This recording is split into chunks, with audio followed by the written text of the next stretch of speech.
out of compassion, for the sake of this assembly and all living beings, please turn the wonderful Dharma wheel to teach and guide us how to end birth and death, leave suffering and attain bliss, and quickly realize non-birth.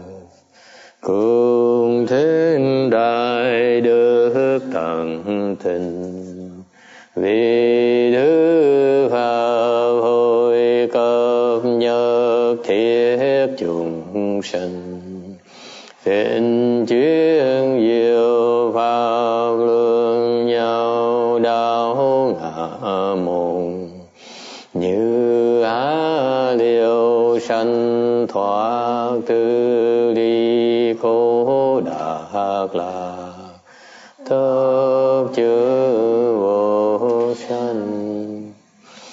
Homage to the blessed, noble, and perfectly enlightened one. Namo Sadanto Chichedo Ye Alahadi Samyao Samputo Ye.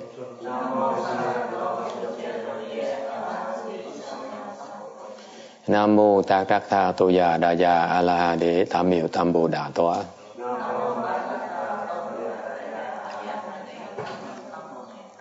The unsurpassed, profound, subtle, and wonderful Dharma in 100,000 million eons is difficult to encounter. Now that I'm able to see and hear, I will receive and maintain it. I vow to fathom the thus come one's true and actual principles. Wu shang sheng sheng wei miao fa bai jian wan jian an zao yu wo jin jian wen de shou zhi yan jie ru lai zheng shi yi. All Buddhas and Bodhisattvas, Venerable Shenhua, Venerable Left Home People, and all good knowing advisors, Amitofo. Chư Phật菩萨, Sư Phụ Sang Rần, ở vị Chú Cha Rần, ở vị Sang Chư Sư, Amitofo. Chư Phật Bồ Tát, kính thưa Hòa Thượng Hiền Hóa, quý thầy cô và quý thiện tri thức A Di Đà Phật. Hello everyone, today is the 28th of May 2017. We are in Rosemead, California to continue discussing the Heart Sutra. We are currently on slide 387, really? Oh, yeah. Okay. 387 it is. Not much longer. 20 more slides. Okay. I don't know about you, but I'm a little bit stuffed. Không biết cái vì sao, thầy hơi no một tí. Just for those of you who are not here, who we just had a Taco Sunday. Chúng tôi mới có ăn taco cái này. And truly, it's outstanding. It's very, very good vegetarian taco. Ngon vậy sao? Ngon, nhất là đồ ăn chay. I never could find any vegetarian taco this good anywhere. Chưa gì kiếm chỗ nào đồ ăn ngoài tiệm mà nó ngon như vậy. All right, so I know, as usual, after a heavy lunch like this, you're gonna, doze off for the first hour. Như thường lệ, thầy biết cái vị sẽ ngủ giờ trước. So I would just wake you up in an hour, and then we talk, we go into the serious talk. Okay.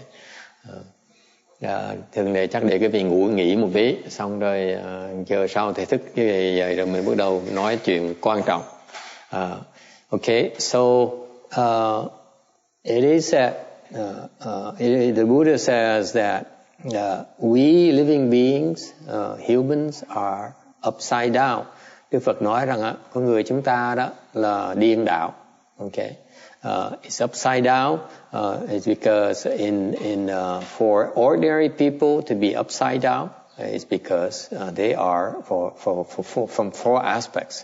Cái người phàm phu đó mà điên đảo đó, là tại vì có 4 cái khía cạnh mà mình có thể gọi họ là điên đảo được. This is, you have any of these things, then you're considered to have upside down thinking. Tại vì cái vị mà có một trong 4, bất cứ trong một trong 4 cái điên đảo này, cái vị gọi là điên đảo. Number one, you don't realize that body impure and yet you look at it as pure. Cái vị nghĩ là cái thân này là nó tịnh, nó thanh tịnh, thiệt ra nó là bất tịnh. Okay, that's why. What does it mean? It means that we are very attached to our body. Có nghĩa là chúng ta rất là chấp trước vào cái thân này. Okay, my disciple is not here, but one of my disciples makes a living on selling cosmetics because people are so attached to their bodies. Thank you. Một đệ tử của thầy làm cái nghề là buôn bán làm kem phấn này nọ. Chỉ chứng minh cho quý vị biết thấy là vì cái điên đảo đó mà người ta có thể làm thương mại một cách thành công. And some would also buy all sorts of creams to have a tan, chemical tan, or lightening of their skins. Có người thì mua kem để sức cho nó có vẻ giống như được tắm nắng, hoặc là cái da nó trắng, nó đẹp, nó mịn hơn. Okay, so it's all due to the fact that we are it manifests this as we are so attached to our body. Cái này là một cái điên đạo này nó thể hiện ra bằng cách là chúng ta rất là nuông chiều cưng cái thân của mình. Any problems? Okay. And number two, they don't realize that especially the joy, the feelings of joy is actually suffering. Chúng ta điên đạo tại vì những cái cảm giác thoải mái, cảm giác sung sướng đó, mà chúng ta thích lắm đó, thiệt ra cái đó là khổ chứ không phải là hạnh phúc. Ordinary people seek pleasant feelings. Cái người phàm phu đó tìm những cảm giác thoải mái, cảm giác sung sướng. What is it? For example, eating good tacos is a form of suffering. Chẳng như ăn mà taco nó ngon quá là một cái loại khổ. That's why we only do it occasionally, not every weekend. Bởi chúng tôi biết như vậy, thành như tôi thỉnh thoảng mới ăn taco, chứ không phải ăn mỗi tuần. Alright? We agree, right? The other way, Sundays we eat all the things there. Yes. Master, maybe people will ask to have that kind of suffering every day. Maybe for sư cô hiền nhẫn nói rằng có những người không có màng nếu như mà chịu cái khổ sở đó mỗi ngày. She says my brilliant nun here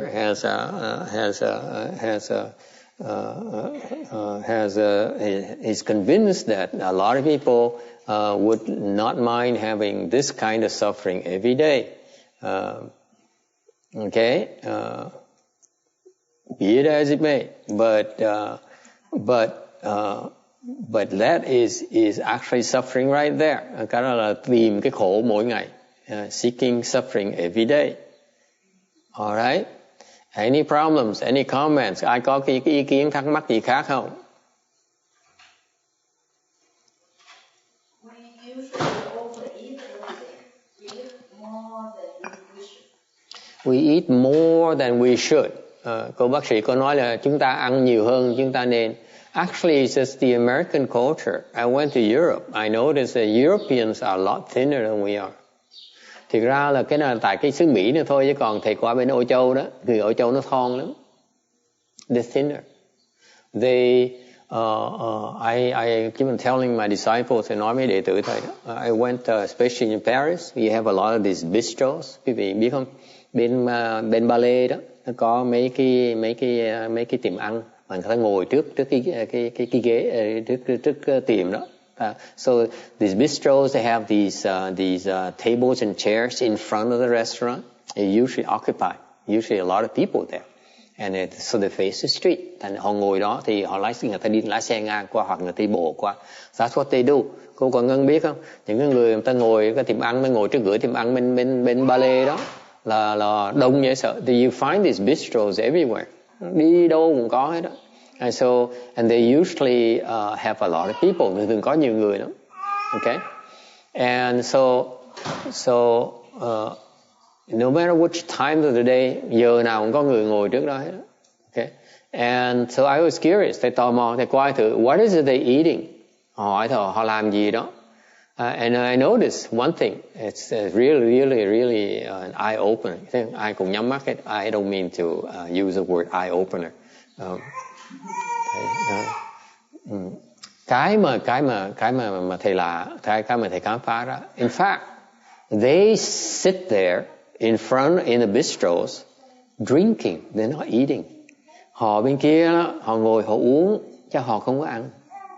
We Americans, we eat more than we drink. Bên đây mình ăn, bên kia họ ngồi họ uống.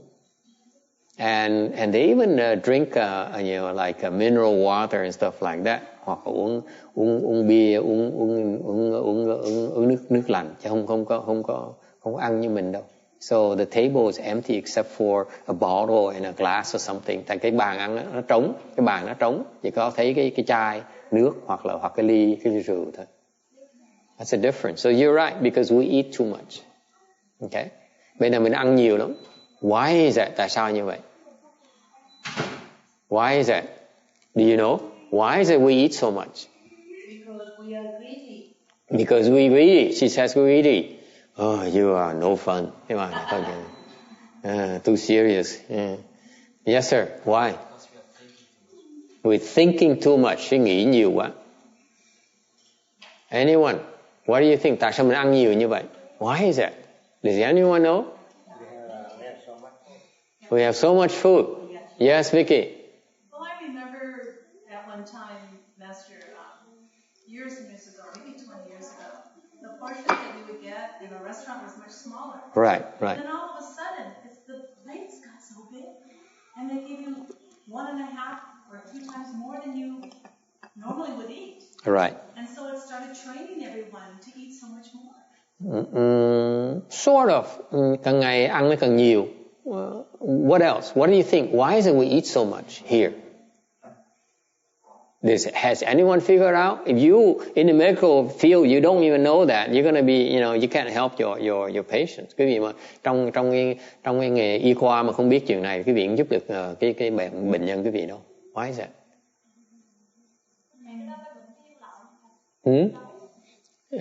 She says it's because we humans are always hungry. Có phải tại khi nào mình cũng đói không? Not quite. I don't think we eat when we're hungry. We even eat when we're full. Sự thật mình no mình vẫn ăn như thế, right? I mean, look at that tacos. How many tacos did you have today? Bữa nay biết ăn bao nhiêu cái taco? Who has 4? I 4 cái. You see 4. You see 4. Who has 5? Who has 7?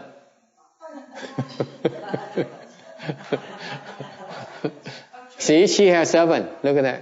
We eat for pleasure and we suffer after that. We eat for pleasure and we suffer. Mình ăn để mình tìm cái vui. Really? It's not true. It's not true. Not true. I don't think we eat for pleasure. Con vẫn nhớ hồi xưa bà nội con vẫn nói với tụi con là đừng có ăn lắm mà nó giống ruột rồi. If you eat too much, your stomach gets bigger. Yes. Put in more to fill it up. Yeah, what is it? I know that in Europe people work less, and yet they have more vacation. Now we're getting close. He says that, did you hear that? He's from Germany, right? Germany. I don't pronounce Germany properly. So he's from Germany. And he says in Europe, they don't work as much as we do. Bên Âu Châu không làm việc nhiều như mình. We are all overworked in the US. Xứ Mỹ đó, ai cũng làm việc quá sức. Yes or no? I can speak for myself. You're not supposed to laugh. Forgive me, Master. We all are working so hard here in the US, much more so than Europe. Bên Âu Châu không làm việc nhiều như mình. For example, we have a 40-hour work week. Bên này mình làm 40 tiếng một tuần. Okay? Bên Tây là 35. It's about 35 or less than 35 in France. Okay? Yes, Sean. Kim? Yes. One of the examples is like you have so many 24-hour open stores. Yes. We just have this custom of everything is open constantly. There's no break. Availability, yes. And we have shifts. We have 2-3 shifts and so on. Okay. It's not uncommon for the average worker to put in more than 40 hours a week, I believe. Ở cái xứ này thường ai cũng làm việc, người ta nói 40 tiếng, thiệt ra là làm nhiều hơn nhiều. Professionally, I'm told that you put in 50 hours as a norm in order to survive at your job. Sự thật bây giờ xứ Mỹ này quý vị làm việc là 50 tiếng một tuần, chứ không phải là 40 tiếng đâu. If you want to have a good career path, you need to put in 50 hours, not 40 hours. Sự thật bên này, quý vị muốn có một cái nghề nó đàng ngon lành, phải làm việc ít nhất 50 tiếng. Trừ ra cô Kim Điền, cô làm cho chính phủ. Except for people who like Kim Điền, who used to work for the government, 20 hours. Ask Lynn right here. How many hours you work? Less than 40. Absolutely. Okay? Real time, not okay? So we are overworked here. That's why we stressed out. Bên này chúng ta làm việc nhiều quá thành bị căng thẳng tinh thần. Thì cái căng thẳng tinh thần đó thành ra mình phải cần ăn để mình bớt nó giải cái căng thẳng tinh thần. So what happens is that when people are stressed out, the first and the easiest way to relieve stress is to eat. Agree, disagree? Okay, that's why we eat so much here in this country. Rồi mình ăn ở đây nhiều quá. And then of course you also said the food is so cheap. Thứ nhì là đồ ăn này nó rẻ. Compared to the food prices in Europe, actually here the groceries are cheaper than in Europe. Nhất là mấy cái đồ ăn mình mua trong mấy tiệm ra nó rẻ hơn bên Âu Châu nhiều. It's much cheaper. The food in restaurant over there is cheaper than a restaurant here, but the food in the supermarket is cheaper here. Ăn mua mấy cái đồ ăn, thức ăn ở trong siêu thị nó rẻ, đây nó quá rẻ, so cheap here. Okay, anyone translating into Chinese? Có ai dịch ra tiếng Tàu? Okay, you're all taking breaks. Yes. Sometimes we eat because we are anxious, but most of the time we just eat unconsciously. Like we eat when we are typing or working on the computer. Because, right. Actually, that's another reason. First of all, you know, the fact of the matter is that food is cheap. That's why we can afford to eat. Everyone can eat. Okay. Thứ nhất là ở đây cái đồ ăn nó rẻ tiền, anh mua được. Okay. And number two is that there's more involved in that. Actually, you may feel it's conspiracy theory, but actually, the food companies train us to munch all the time. Since college, since high school, since in early school days, we train to munch. Watch TV and gulp down these huge a lot of sodas. So actually it's a food company who actually put more sugar into our food. That's why the sugar is one of the most addictive things in our diet. Chứ thật á, ở đây á, mình ăn nhiều đường vậy. Okay? we consume too much sugar. Ăn đầy đường, ăn nhiều quá. And that's very addictive. Sugar is one of the most addictive things in our diet. Cái đường là cái mà nó nghiền dễ sợ. Okay? So that's why we eat more and we eat more sugar, we eat more fats here. Whereas over there, they don't have the same kind of problems we do. Thành xứ Mỹ nó khác, bên Âu Châu nó khác. Okay? But ultimately, this is something that I hope the medical profession will pay attention to. Is number 2 here. We're seeking these pleasant feelings. Actually, is to compensate for the stress we experience in our lives. Sự thật cái xứ này đó, mình ăn nhiều tại vì mình căng thẳng tinh thần quá đi, mình cần ăn, mình mới chịu đựng nổi. This is how our form of relief. Without the food, we cannot survive. We cannot function. Okay, that's what's the sad part about it. Okay, ở đây nó khổ như vậy đó. Mình căng thẳng quá này. I'm talking not only for you, but for your children and grandchildren. They have that problem. Cái tương lai con cháu mình nó như vậy đó. Okay. Any questions? Okay. So we need to be aware that this tendency to seek pleasant feelings is actually the form of confusion. Thành cái quan trọng is form of upside downness. Cái này nhắc lại quý vị biết á, mình cái bản tính mình ai cũng cầu cái thoải mái. Okay? And that's why in America it's much harder to teach you traditional chant. Ở bên Mỹ này dạy thiền cái việc mà biểu xếp bằng nó khó như sao. When we teach you to cross your legs, you know that we are probably the only temple left that stresses full lotus. Quý vị biết, bởi vậy cái chùa mình là chùa duy nhất còn lại mà thầy biết á, là mình nhấn mạnh là cái kiết già. Because no one likes the pain from the full lotus. Tại không ai thích ngồi kiết già hết. And they run away. That shows you how attached they are. Là cái xứ Mỹ này nó chấp trước như vậy đó. Okay? The better off financially we are, cái vì càng có tiền bạc nhiều hơn, càng thoải mái về tiền tài nhiều hơn, cái vị càng sợ cái khó chịu, sợ cái đau hơn. Then the more well off you are,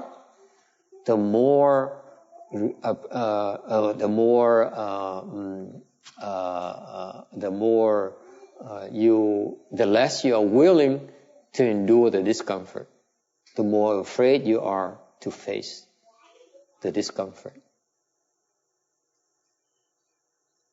Okay? Any questions? Ai thắc mắc cái chuyện này không? Okay?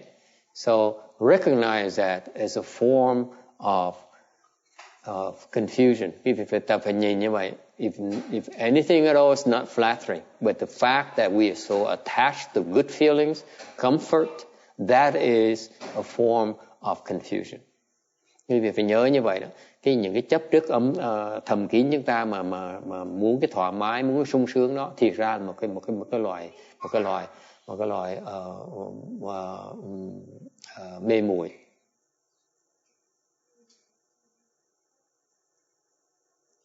Questions or comments? Ai có muốn nói gì không? No? Okay, number 3. The mind is impermanent, but you think it's permanent. What does it mean? Cái nói là cái tâm mình nó nghĩ nó là thường trực. What does it mean? What is a mind that's permanent? Cái tâm mà thường trực nghĩa là sao?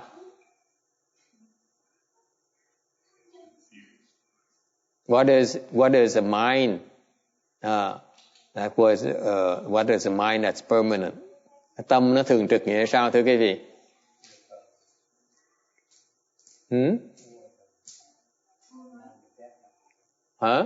What is a permanent mind? Cái tâm thường trực là tâm gì?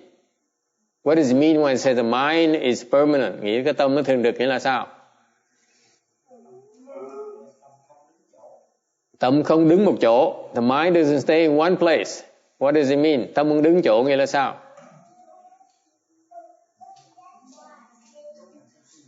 Lúc nào suy nghĩ, always thinking. What does it mean? You guys keep on beating around the bush. Cái việc nó quanh nó co hoài. Can't we just talk turkey instead of, use these flowery words? Cái việc nó quanh nó co nói là văn chương hoa hòe hoài. I need something that I can understand. I can explain to the kids back there. To 10-year-old. Thầy muốn có một cái danh từ gì mình nói chuyện với nhau mà con nít nó hiểu được. Even a 10-year-old can understand. So stop it. Please stop using these fancy words. What does it mean the mind's permanent? You say, the mind can stop thinking, What is it? Tâm thường trực nghĩa là sao? Tâm suy nghĩ là sao? Nó ngừng không được nghĩa là sao? What does it mean?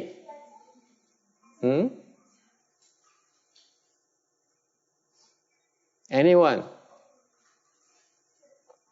Yes. The thinking mind, yes. But why is it impermanent?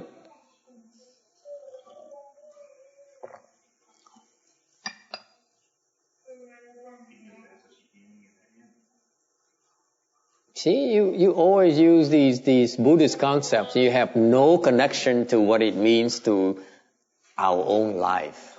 What does it mean to us? What does it mean the mind is impermanent, the mind is permanent? Mình nghe cái kinh, nghe giảng kinh phải hiểu là nó áp dụng cuộc đời mình ở chỗ nào. How does it apply to our lives? The Buddha says the mind is permanent.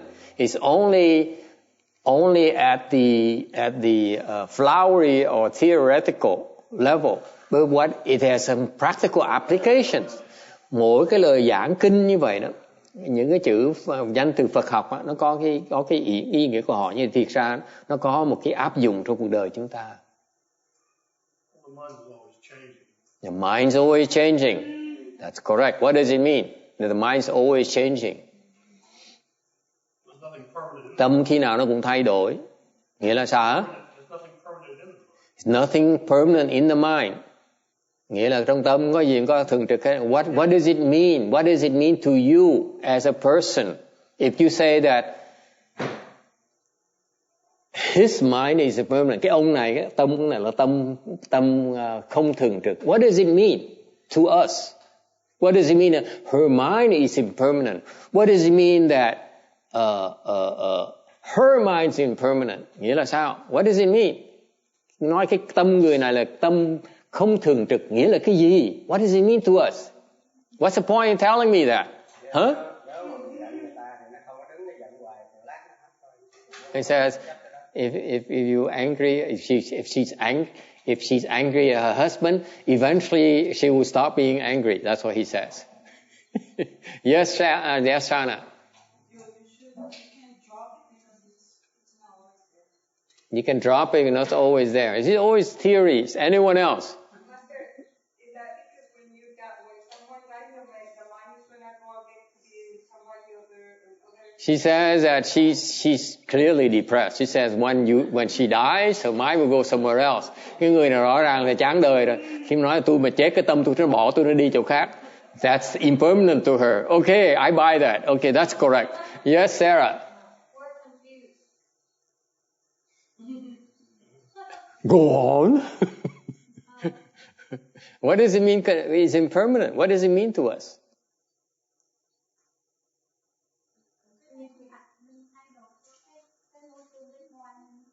She says, does it mean that we always changing in, according to our environment? Yes. Keep taking notes. Huh?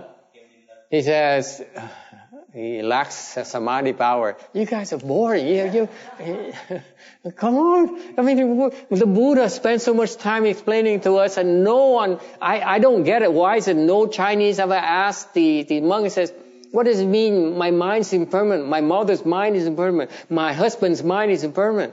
Tại sao quý vị nghe giảng kinh mà người ta nói, Đức Phật nhìn ông thầy nói là cái tâm là nó không thường trực, thì phải hỏi ngay lập tức chứ. Vậy có nghĩa là cái tâm của chồng con nó không thường trực, nghĩa là sao? Tâm của vợ con không thường trực nghĩa là sao? Tâm của bồ con không thường trực nghĩa là sao? What does it mean? Come on.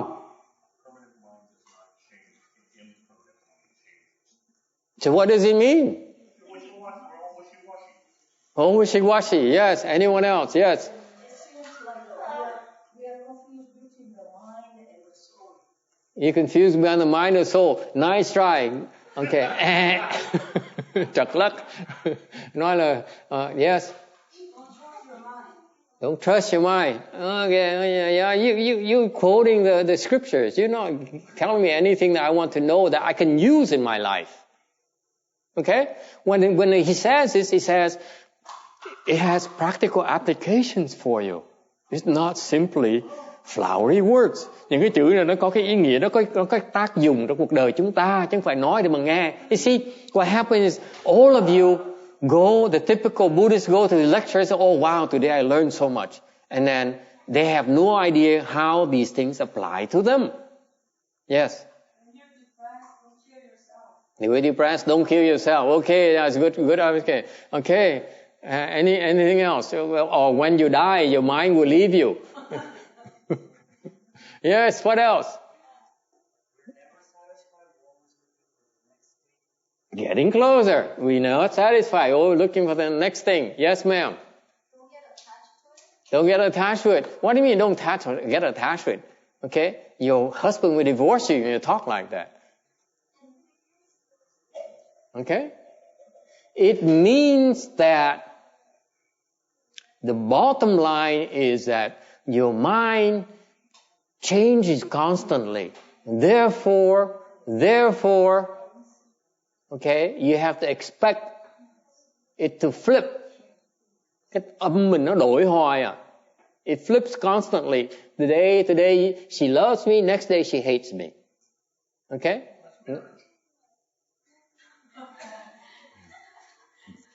And that's misery. Okay? Nghe vì thấy không? Là cái tâm mình nó luôn nó thay đổi. And you know the funny thing, impermanent, the fact the word impermanent means, quý vị biết cái chữ nó không thường trực nghĩa là sao? It's so unpredictable. Mà không thể nào lường nó được. Nó thay đổi mà lường nó không được. Cái tâm mình nó luôn nó thay đổi. Nì de xin, sự常常的改变的. Okay? Unpredictable. How do you say unpredictable in Chinese? Okay? That's the nature of our mind. It changes constantly and there's no rhyme or reason. Cái tâm mình nó đổi hoài mà. Nó không cần lý do, nó đổi thôi. It's just for the heck of it, it changes. That's what it means by impermanent. Cái tâm mình nó như vậy thưa quý vị. Không thường trực, cái nghĩa là như vậy đó. Okay? Ngày này nó thương mình. Ngày hôm sau nó thù mình. Nó ghét mình. Okay? Ngày này nó là tôi tin thầy dễ sợ. Ngày hôm sau nó thầy là thầy sư hổ mang. Okay? That's the nature of our mind. Cái tâm chúng ta như vậy đó. Nghĩa là depressing. That's why you know, nó left. Nghe nó bỏ đi ngay lập tức. See?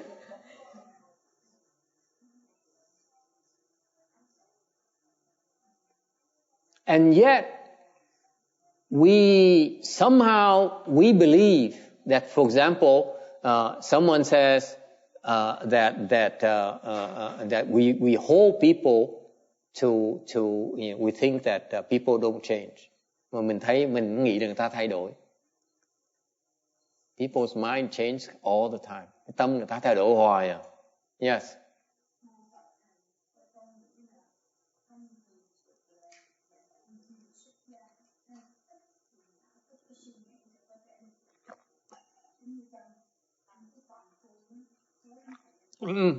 She says maybe left home people the mind can be permanent and lay people is impermanent. I say no such thing. Left home people's mind are even more impermanent. Cái tâm của người xuất gia nó còn không thường trực hơn là người tại gia nữa. It's much more impermanent. Sự thật là như vậy đó. And she asked why. Tại sao người xuất gia nó còn không thường trực hơn người tại gia? Because left form people are traitors. Mấy người xuất gia nó phản thầy.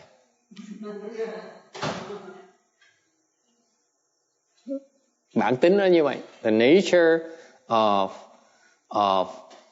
our mind is that when we can take it, we flip. That's why you cannot count on them.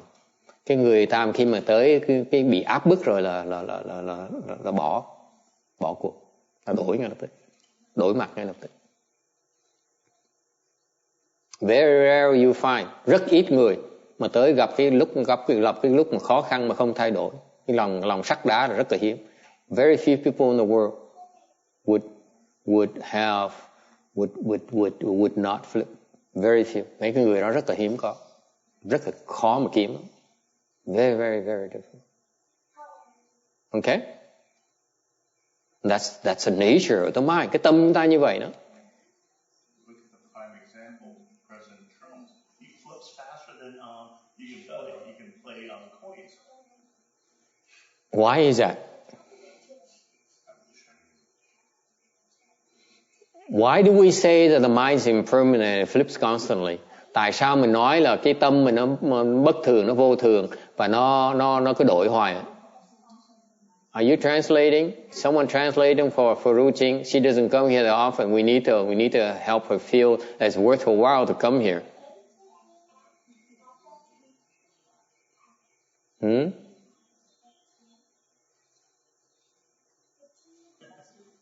Xin mời ông. 我觉得出家人的圣人，我们普通人的圣人，都是用那个心事来想的时候，那我们的整个变来变去，就是我们的心事，整天会变，谁都会变。对啊。多现在变少都会变。可尤其是出家的人的心是特别的会。没有，特别就是会。Here's what happened. Okay, why do I say left form people are even more impermanent than lay people? It's because one of the major reasons why we change our mind is because một cái lý do mà tại vì cái thầy nói người xuất gia mà cái tâm nó còn bất thường hơn người tại gia là tại vì khi cái lý do chính vì chúng ta thay đổi, cái tâm thay đổi tại sao? Why is that? When your ego feels threatened, it will change, it will flip. Một khi mà cái bản ngã quý vị đó, mà nó cảm thấy nó bị đe dọa một cái là cái gì lật mặt ngay lập tức. Yes or no? As soon as your ego feels threatened, you lie through your teeth. Một khi mà bản ngã cái gì mà nó cảm thấy nó bị đe dọa một cái là cái gì cũng sẵn sàng làm ấy, còn chỉ cũng sẵn nói láo, muốn giết người hay là bỏ chạy hay là mà thả bom nguyên tử, doesn't matter. You will do anything, whatever it takes to save your ego. That's the nature of the ego. Cái bản ngã cái gì nó dễ sợ như vậy đó.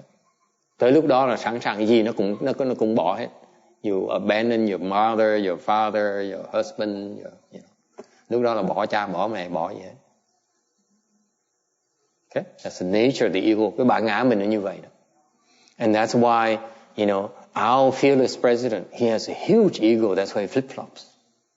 Every time his ego is threatened, he flip-flops. And he doesn't even realize it. Những cái người mà bản ngã lớn đó, nó cứ đổi mặt hoài. Cứ bị để ý cho quan. Pay attention that the people who are egotistical, they flip like crazy. Cứ bị để ý lại cho coi, quan sát những cái người mà bản ngã nó lớn đó. Okay? Là nó chuyên muốn nó đổi mặt hoài. Chịu thôi. That's the nature of the ego. Yes. So, Master, if people in positions of power, whoever they may be, if they were ever attracted to meditation, like any kind actually, start anywhere, that would help them, wouldn't it? It would help because it reduces the insecurity of the ego.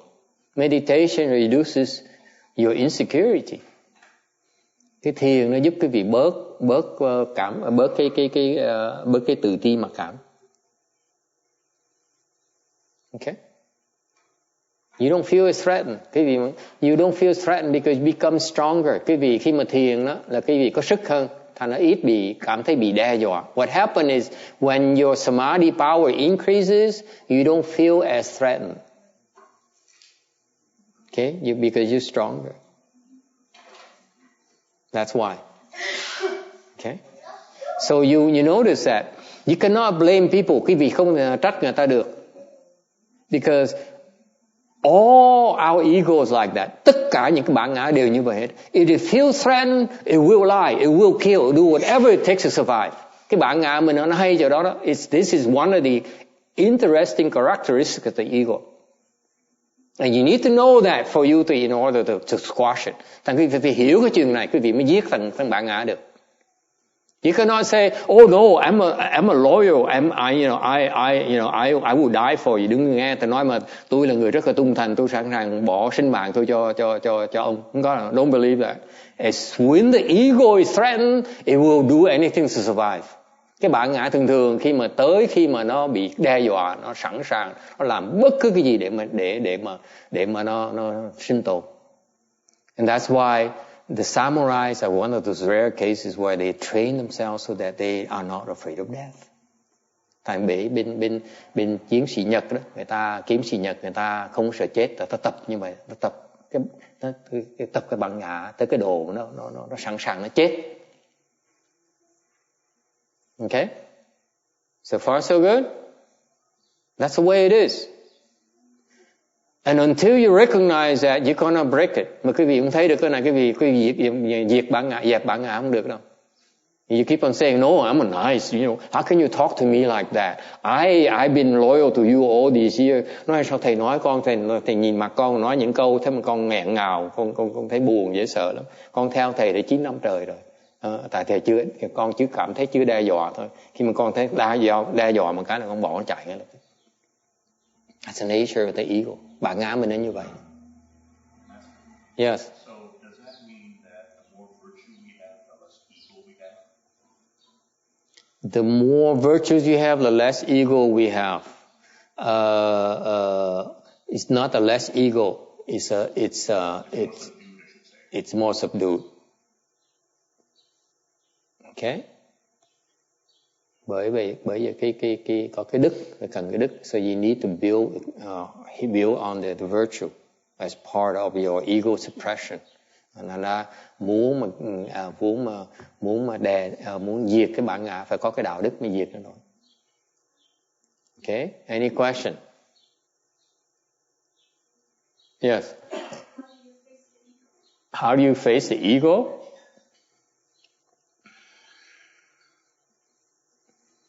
Làm sao mình you mean how do you eliminate ego, right? Làm sao mà diệt cái bản ngã mình?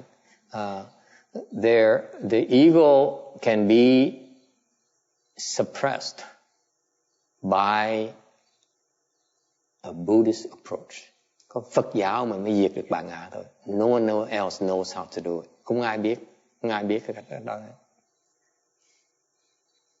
Only the Buddhists know how to do it. Nên Phật giáo mình có cái phương pháp để mình diệt nó. Okay?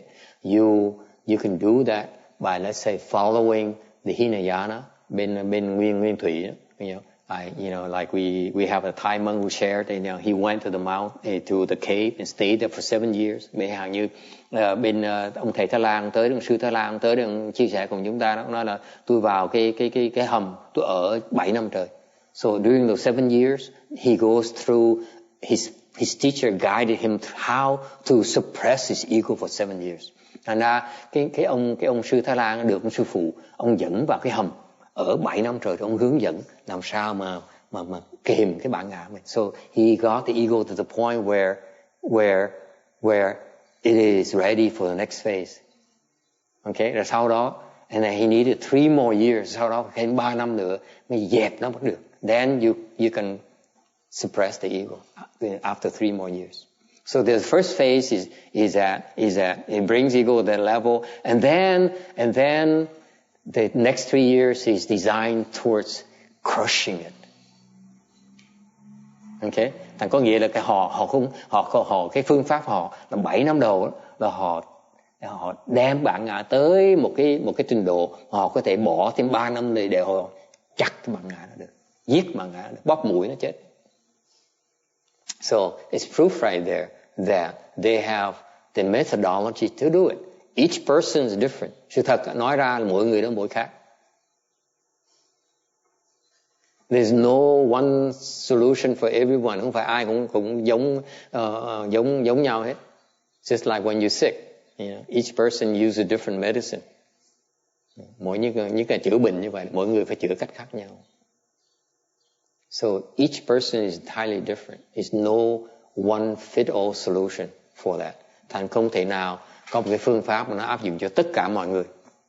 Okay? Because each your ego has certain weakness. Tại mỗi cái bản ngã cái vị nó có cái nhược điểm của nó. Each one of your ego has a different weakness.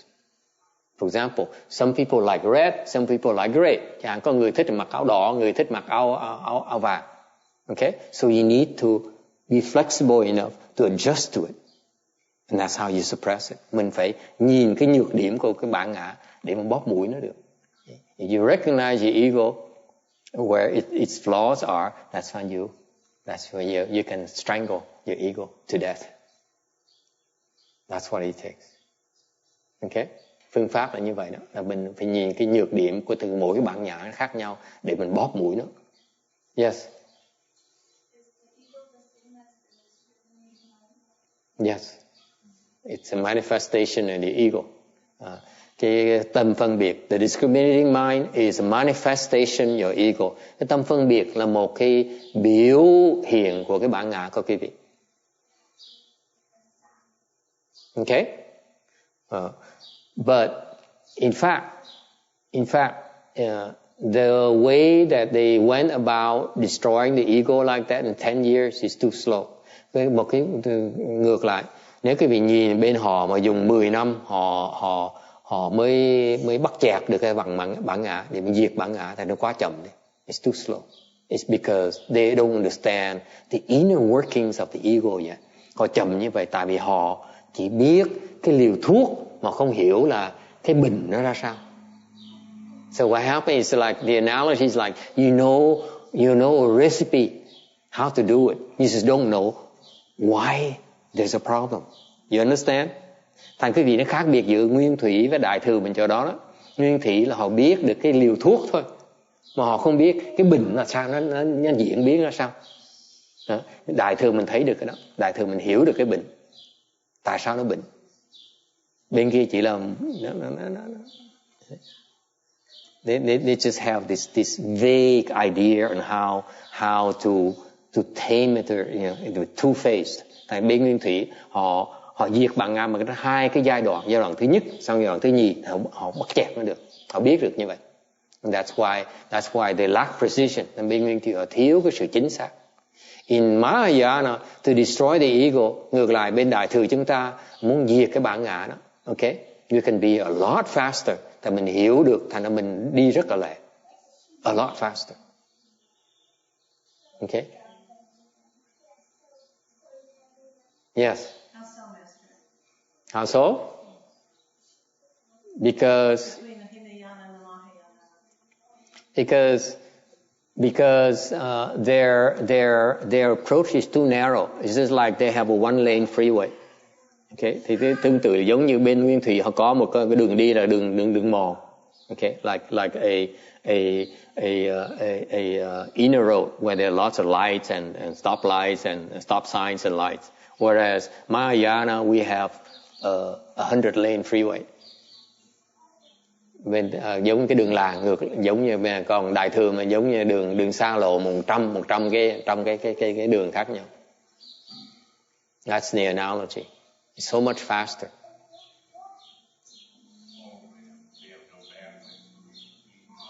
We have infinite, actually. We have infinite, because the way they do it is like a course, you know, approach. Whereas in Mahayana, we dissect each and every one of you. Bên đại thừa chúng ta là nhìn mặt mỗi người mà chặt. Ok, nhỏ là chặt khác này, nhỏ kia chặt khác này, nhỏ là chặt khác này chặt khác này. Thích ngủ thì phải chặt cái chỗ khác. See, some people like to sleep, so you need to address it. Some people like to eat, người thích ăn, người thích ngủ, người thích mặc. Some people like to wear, some people like to wear makeup, người thích tô phấn, tô son. Okay, some people like to sell, người thích buôn bán. Yeah. So thành cái bản ngã nó hiện ra khác nhau. So your ego has certain strengths and weaknesses. That's why you need to be flexible. Thành mỗi người phải uyển chuyển, bóp chặt nó. Okay.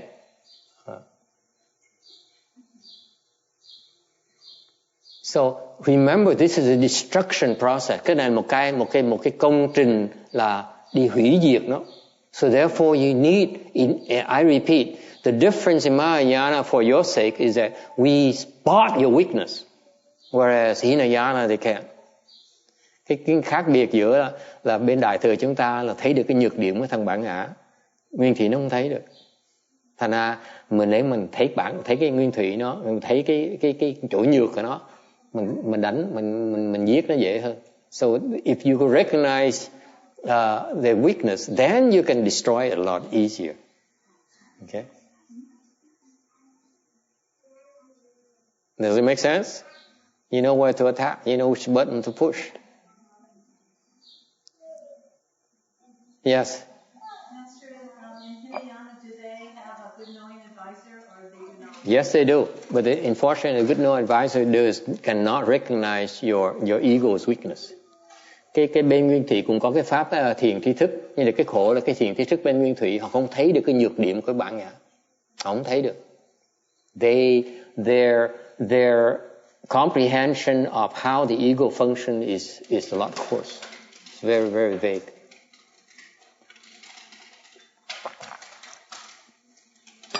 Okay? Does it help? Okay? So that's why you notice that you know, I notice, for example, that all of us expect people not to change. Thành ra cái người như phàm phu chúng ta cứ nghĩ là người ta không thay đổi. And yet the Buddha says here, they change like crazy. Đức Phật nói là because their mind is impermanent. Đức Phật ngược lại, Đức Phật nói quý vị đừng có điên đảo như vậy. Ai cũng thay đổi như là nhà thay áo vậy. Okay? That's the nature of human beings. Có con người nó như vậy. Yes, sir. Is there a particular text which deals with the problems of the ego? No. It's only in general. For example, in the nature of the teaching is that the Buddha is so wise that he says, this is this ego structure. Okay? And once you understand it, okay, then each person may be different, but still falls within the structure of the ego. So is there a text that describes the structure of the ego? It's called the five skandhas. The five skandhas, the nature of the ego. Okay, so that's our roadmap to destroy it, is to destroy the five skandhas.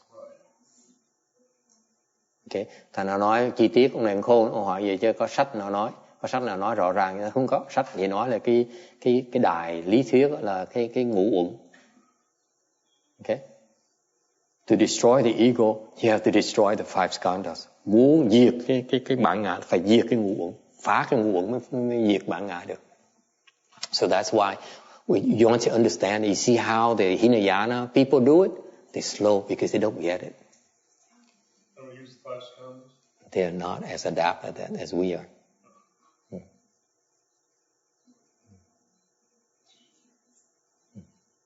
Okay? Cái bên nguyên thủy họ chậm hơn ta, họ không thấy được cái ngũ uẩn, họ không hiểu cách dùng của cái ngũ uẩn. Any other questions? Ai thắc mắc gì khác không? And that's why there's no formula for destroy the ego. Bởi vậy không có một cái liều thuốc nào mà nói là quý vị phải dùng cái này là xong hết. It's about once you understand, you acquire the wisdom, then you say, then you recognize how to apply to each and every individual. Thành một khi quý vị thấy được cái lý rồi, quý vị mới áp dụng cái sự cho mỗi người đang khác nhau.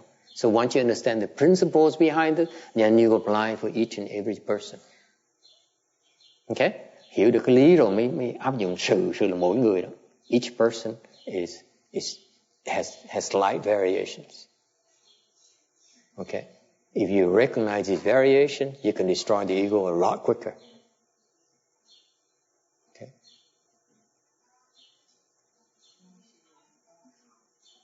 All right? Any other questions? So, going back to the point, we make the mistake in thinking that people don't change. Thành cái sự mà sai lầm của người chúng ta đó, người phàm phu là nghĩ rằng cái người ta không thay đổi. People change constantly. Con người ta thay đổi liên tục. Okay? You have to expect people to change. Mình phải hiểu là người ta sẽ thay đổi.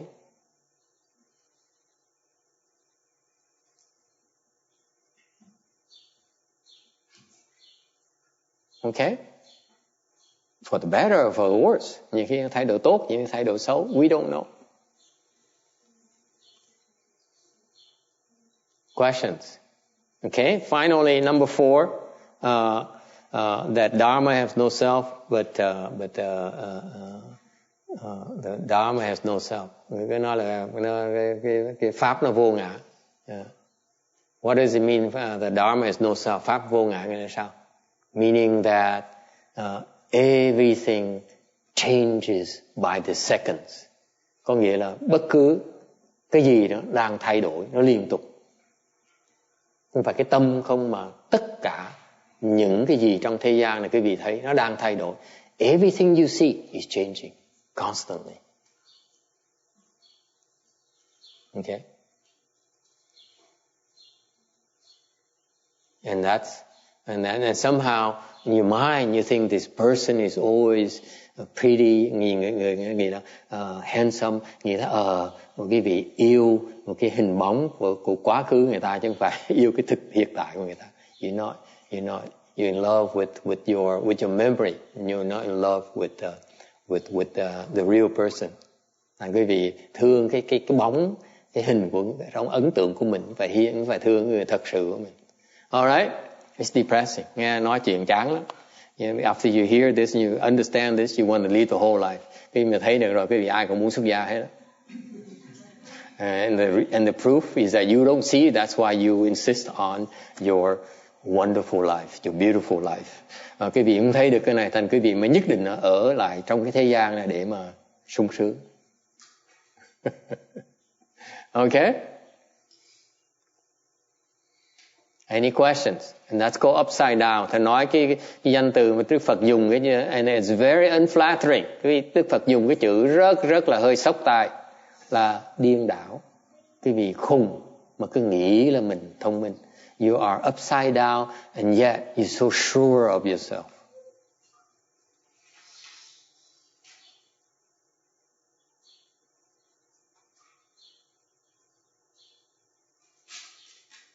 Okay? So what does it mean? How does it apply to next slide, 388. We should try to make some headway, otherwise we'll never finish this.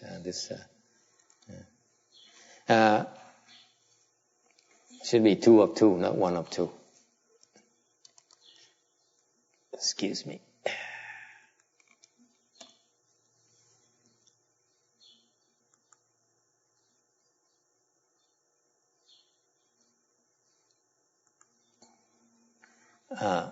Furthermore, the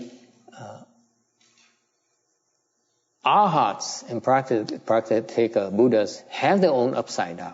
Bên người nguyên thủy, cái nhóm nguyên thủy đó nữa, những cái người thanh văn đó, người ta có cái sự điên đảo của họ. Okay, so we first, on the last slide, we talked about upside down of secular people, of ordinary people. Phần mình mới nói hồi nãy là cái sự điên đảo của người phàm phu. Giờ Đức Phật bàn tới cái điên đạo của cái người mà A-la-hán. Now the Buddha explains about the upside down of the arhats. Okay? Number one, they are attached to impurity. Họ rất sợ cái bất tịnh. They're afraid of impurity. Okay? And they cannot see the pure Dharma body. Họ không thấy được cái tình, cái tình của cái pháp thân. What does it mean? Nghĩa là sao? Nghĩa là sao? Cô chỉ don't know. Thầy hỏi thì quý vị có trả lời được không? Ai trả lời thì thầy cho một hộp kẹo, sea candies. If any one of you can answer this, I'll give you a sea candies box, regular size.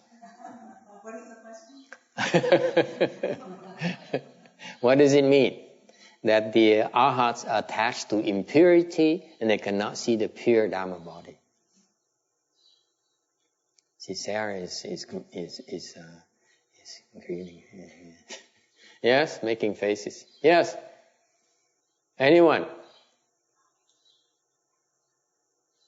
Nghĩa là sao? Yes, sir.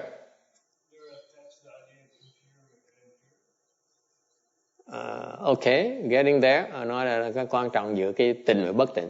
Anyone else? Elaborate a little bit more. Here's what happens. Of course, I don't expect you to understand it unless you're an arhat. Thầy hỏi thử là quý vị hỏi là chừng nào quý vị thầy check thử là người là A-la-hán thì nói mới nói được cái này. If you're an arhat, you'll be able to see this. Sort of, okay. I'm talking about high level arhat. Cái này cái A-la-hán mà trình độ cao mới thấy được cái này. The low level arhat, you still have a lot of work to do. The arhats, cái người thánh nhân đó, we're talking about a sage, okay? They see that everything is so yucky. Họ thấy là cái vị đó bầy nhầy quá đây. Look at you and say, oh my God, what's so great about you? Thấy cái vị thấy trời sao mà gớm quá. Gớm. See, now Kim Điền has a problem. Ông nhìn mình á, ông A-la-hán nhìn mình nó sao mày gớm quá. The arhat really looks at us and say, oh yuck, you are so. Ew. Ông nhìn mình ông nói trời có gì mà hay ho đâu. Okay? Because of that, he says, I don't want you. Vì như vậy, ông xa lánh mình. He says, I don't want don't come near me. Đừng có tới gần tôi. Because, don't come near me. Đừng có tới gần tôi. Really, seriously. Don't come any closer. Đừng có tới gần quá. Okay? I can start seeing your big pores. Thấy cái lỗ chân lông quý vị nó to quá. You see that? Now everyone's laughing.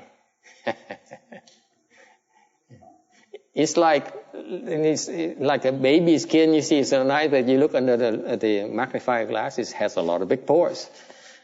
Okay? Thành cái người A-la-hán ta thấy mình bầy nhầy quá đi. Họ tởm, họ xa lánh mình. Okay? So because they see we are so yucky, they say, oh my God, stay away from me. I don't want to be anywhere near you. I don't want you. I don't want anything to do with you. Because of that, they can never see the Dharma body, the true Buddha nature. Vì vậy họ không thấy được cái Phật tánh của họ. Because your Buddha nature includes the yuckiness in him. Tại vì cái Phật tánh quý vị, nó có cái bẩn thỉu ở trong. See that?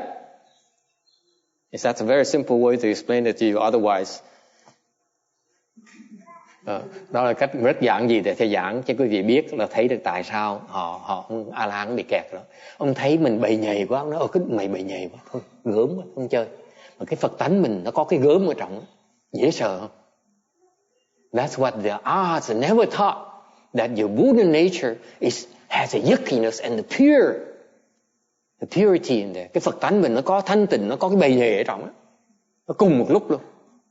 Dễ sợ không? Nếu quý vị nhìn một bên thôi á, là quý vị mất cái bên kia. If you look at one side, thì mình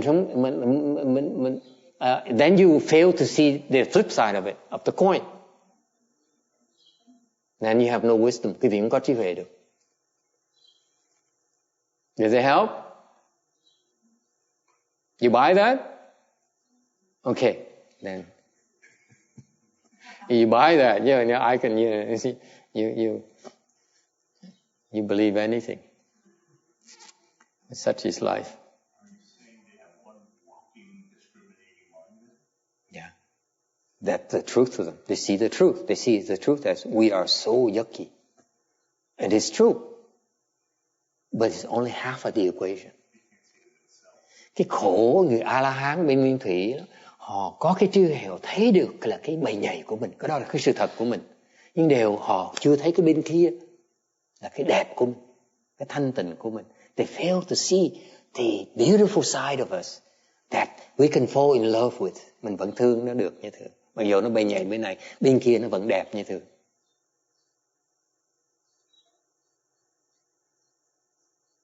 Maybe yucky on this side, but you look at the other side, it's so attractive.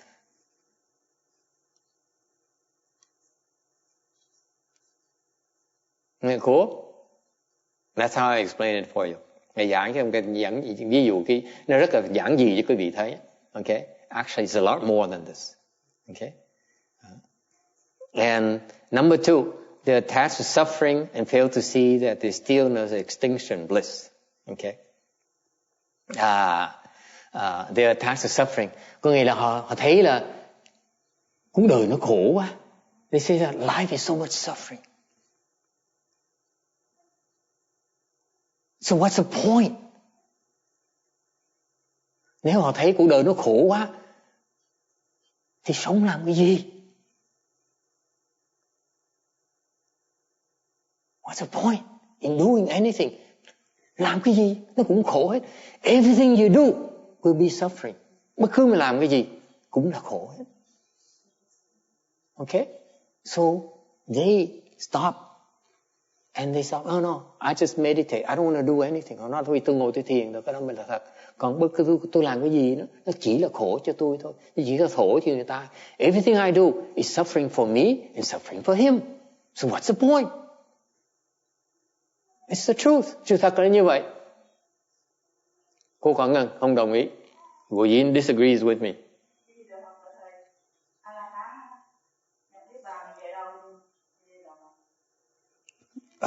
Nhập niết bàn á, là không có về đâu hết.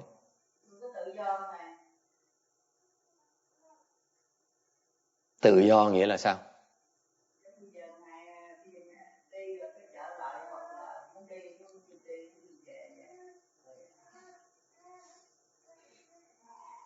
Trên lý thuyết á, khi mình nhập niết bàn là kẹt cứng.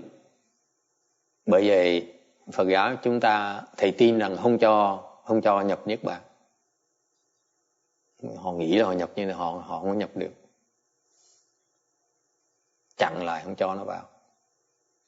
Sức mấy mà cho nó vào được. Như con nít đó, nó đòi ăn kẹo. Mình cho nó ăn kẹo làm gì bây giờ? Nó cũng chịu thôi. Thành nó không dễ như vậy đâu. Họ không dễ như họ tưởng đâu. Đó thầy nói thôi nha. Chứ còn đó ý kiến của thầy thôi. Thầy không có sách nào nói như vậy hết. She says, what happened to the arhats when he entered nirvana? My reply is that when you enter nirvana, you're stuck. And that's why the arhats are not, in my humble opinion, are not allowed to enter nirvana. Because we cannot allow them to hurt themselves like that. Không cho phép nó tự hại nó được. Just like children. We cannot allow them to hurt themselves. Okay? It's our responsibility. Con nít đó, nó con cái mình phải lo cho nó chứ. Đâu để thả lỏng nó được. Alright? Yes. So what happens to them, Master? What happens to them? What happens to them? Oh, they come back. Okay. Thành ra làm gì chuyện xảy ra là họ tiếp tục luân hồi tiếp. Okay? Yes.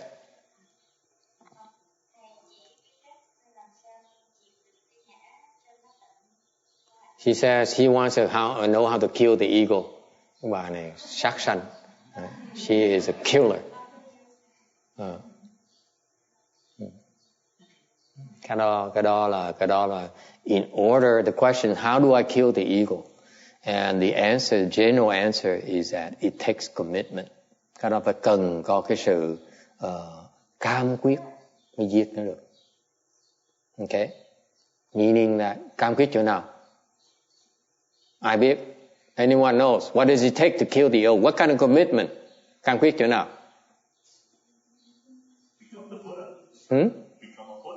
You don't need to become a Buddha to kill the ego. Không cần phải trở thành Phật mới là giết bản ngã được. No, you don't have to. Yes. What? Faith in good knowing advisor. Yeah. The company line. Tiên tiện tri thức. You know, they say, you remember, does it sound familiar? Khi về nghe quen thuộc không? Con tin tưởng thiền tri thức dễ sợ lắm. And guess what? Con là tin thầy dễ sợ lắm. I believe in you. Con tin tưởng thầy dễ sợ. Nói chưa xong nó đổi mặt rồi. Đổi gớm. This is why you're so disgusting. The Arhat says, when you go to your Heart teacher and say, teacher, I believe in you. I believe in you. And the Arhat is so turned off by you. Oh my God, you're such a liar. Bởi vậy, say, you, go away. Ai nói, gớm quá. Đi con. Yes, ma'am. That's right. You have to be prepared to die. You have to die in order to kill the ego. Muốn diệt bản ngã, phải sẵn sàng chết. You have to be willing to die. Sẵn sàng chết. That's the requirement. Sẵn sàng chết.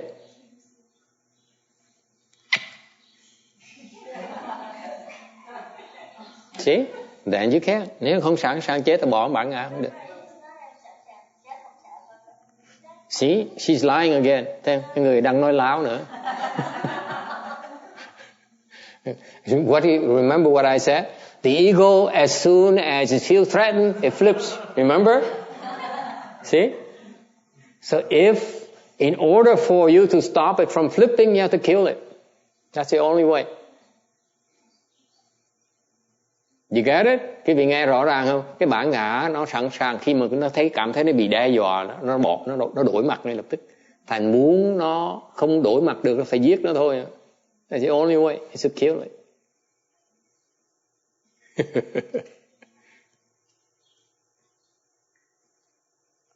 Okay?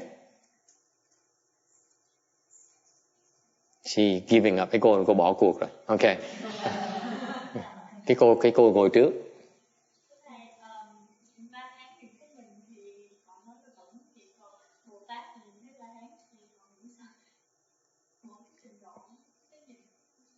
Thấy A-la-hán như cục đất vậy. Nó đần quá mà nói nó không hiểu. So she says, from the Bodhisattva, since how does he or she perceive the Arhat? I said my blunt answer is that a Bodhisattva looks at an Arhat like a potato. It's so dense. You are so dense, and yet you think you know. Nó dốc đặc mà nó nghĩ nó hiểu. You think you know. You think you see suffering. You think you see impurity. Nó là ông nghĩ là ông biết, thấy cái bất tịnh, ông thấy được cái bất thường, ông thấy cái khổ. You ain't seen nothing yet. Chưa hiểu cái khổ là cái gì hết. Okay? And you're so stupid because nó dốc đặc. Tại sao? What is the nature of stupidity? Dấu đặt ở chỗ nào? You think you know it all and you don't want to hear. Cái vì dấu đặt tại vì nghĩ là mình biết mà không chịu nghe lời nữa. Đó cái tụi dấu đặt như vậy đó. Những cái đứa dạy không được. You cannot teach them anymore. Trong cái đạo Phật mình đó, cái ngu si là cái khó nhất. Stupidity is the worst thing that could happen to you because you cannot be taught. Dạy nó không nghe nữa.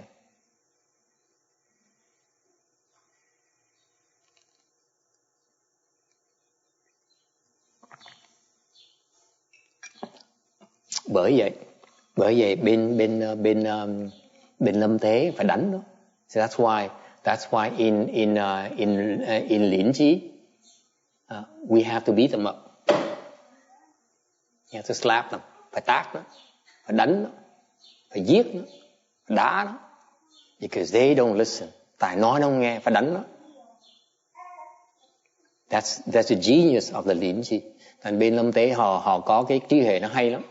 Họ phải hành hạ, phải đánh đập nó, phải mắng chửi nó. So they badmouth you, they insult you, they beat you up, they abuse you. Okay? Tại nó không chịu nghe. Alright? Any other question? Ai thắc mắc gì khác? Yes, the one in the back.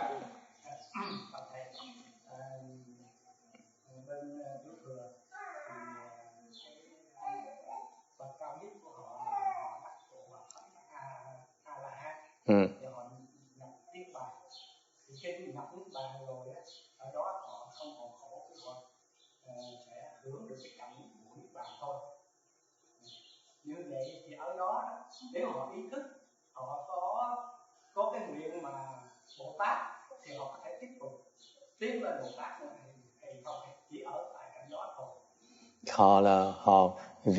The question he has is the arhats, when he certified arhatship, he can enter nirvana and enjoy nirvana's bliss. Người nói, bác này có hỏi là cái người A-la-hán, ông đọc sách nhiều nên ông biết những cái chuyện này. Khi mà họ đắc A-la-hán quả rồi đấy, thì họ nhập được niết bàn để hưởng được cái niết bàn lạc. Nó sướng dễ sợ. The nirvana bliss is much better anything you ever experience. Cái niết bàn lạc nó tuyệt vời hơn bất cứ cái gì quý vị hưởng được bây giờ. You know, much better than taco. You know, nó còn ngon, nó còn sướng hơn là taco nữa. Okay, much better than your wife's love, còn sướng hơn là tình yêu của vợ quý vị nữa. Okay.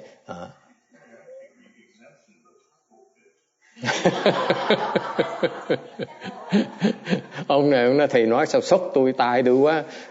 Vợ thì được chứ còn cái taco là không được đó nha. I apologize. The truth always is hard to hear. Sự thật bây giờ nó hơi choáng tai hết. Okay. And so the nirvana bliss is incredible. Cái niết bàn lạc nó không thể tưởng tượng được, thưa quý vị. Quý vị mà tới sau khi mà quý vị sẵn sàng hy sinh cái bản ngã mình, sẵn sàng chết á, thì thấy được cái niết bàn lạc á, thì mới thấy chết là đúng. Because after you are willing to kill your ego, to die, okay, to get there, you say, wow, it's worth it. Nó đáng tiền. So far, so good? See, you cannot assume they're stupid. If the arhats get up there and they're willing to die, it's because it's worth it. Quý vị biết không? Đừng nghĩ là mấy ông đó là khờ. Ông sẵn sàng chết là tại vì ông biết chết như vậy nó có cái lợi lớn hơn là sống. Because you get so much more out of death, of dying, than to live like this. Okay? So you have this bliss here that's incredible. So his question is here. He says, if he even experienced that bliss and he's taught to continue to practice, will he be able to continue? Thì câu hỏi của bác thì bác hỏi rằng là nếu như họ thấy được cái niết bàn lạc rồi, thì nếu họ được dạy rằng nếu nên tiếp tục tu, thì họ có tu được hay là không? Okay. The answer is yes. Được. Okay. How?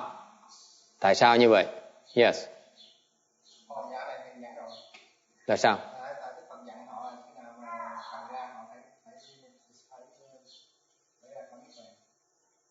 Không phải. Not quite. He remembered, but not quite that. Okay.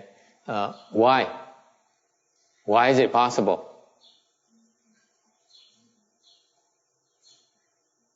Because he puts an end to all suffering. If you continue, it's more suffering. Quý vị phải hiểu như vậy, cái khó khăn như vậy. Khi mà Ngài nhập niết, thấy cái niết bàn rồi họ sướng quá, Ngài nói sướng quá. Mà bây giờ mình nói tiếp tục á, thì thấy cái khổ. Tại sao mình chọn lấy cái sướng mà bỏ cái sướng mà lấy cái khổ làm cái gì? Rước cái khổ vào thân làm cái gì? Why would he do it? Tại sao làm vậy? Why? Because. Tại vì. Because. Why? Anyone? Faith.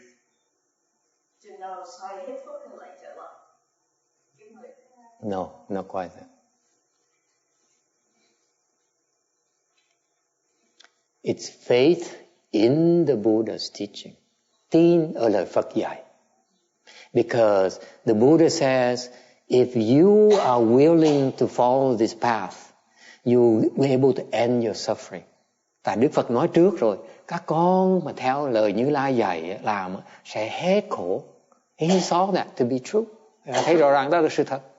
That's why the Buddha says, but don't stop, continue. Thành Đức Phật lúc đó, nếu Đức Phật hiện ra mà nói là bây giờ con phải tiếp tục, đừng có ngừng lại đó, thì họ sẽ tin. Tại họ nói là Như Lai nói là lời đúng, lời chân thật, mình có thể tin được. That's what happens. Then if the Buddha comes and tells him, only the Buddha can tell him, he says, then he says, what the Buddha taught me so far is accurate, therefore I have faith in him, I should continue. That's the real reason. Cái lý do chừng đó thôi, nó rất giản dị như vậy đó. Vì tin vào cái ông thầy của mình. You have faith in his teacher. His teacher is the Buddha. The best person to have faith in. Người mà tin nhất, mình có thể tin tưởng nhất là Đức Phật đương nhiên. Okay? Any questions? Ai thắc mắc gì không?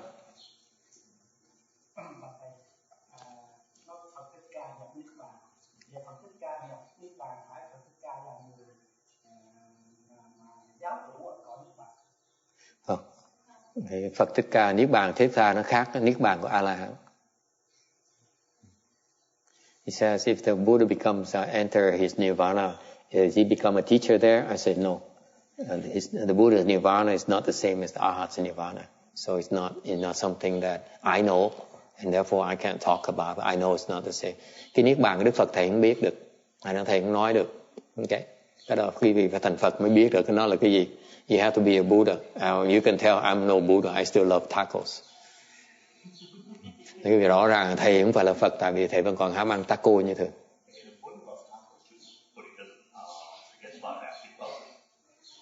Now, maybe you don't know what you're talking about. Okay, I know that. You know Buddha either. Okay. So yes, it's possible. The answer is possible. It's a lot more involved. There are two more questions. The girl in the back. Once you kill the ego, is there any chance that the ego come back?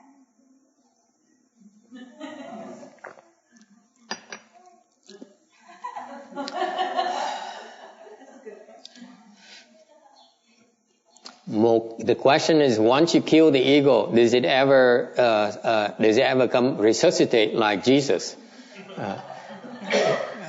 Câu hỏi là một khi mà mình giết bạn ngã nó rồi, nó có thể phục sinh lại giống như Chúa Giêsu là không?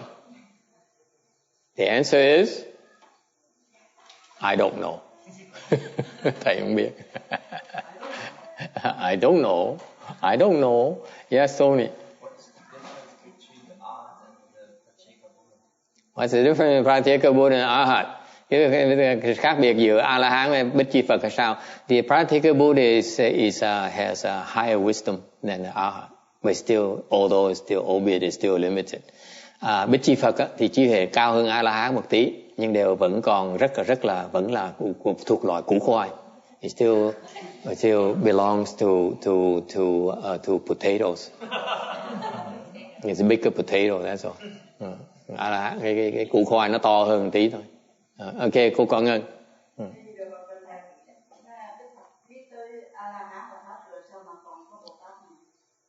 Tại vì A La Hán mà đừng có ngừng lại thì sẽ tu Bồ Tát đạo, mới thành Bồ Tát được.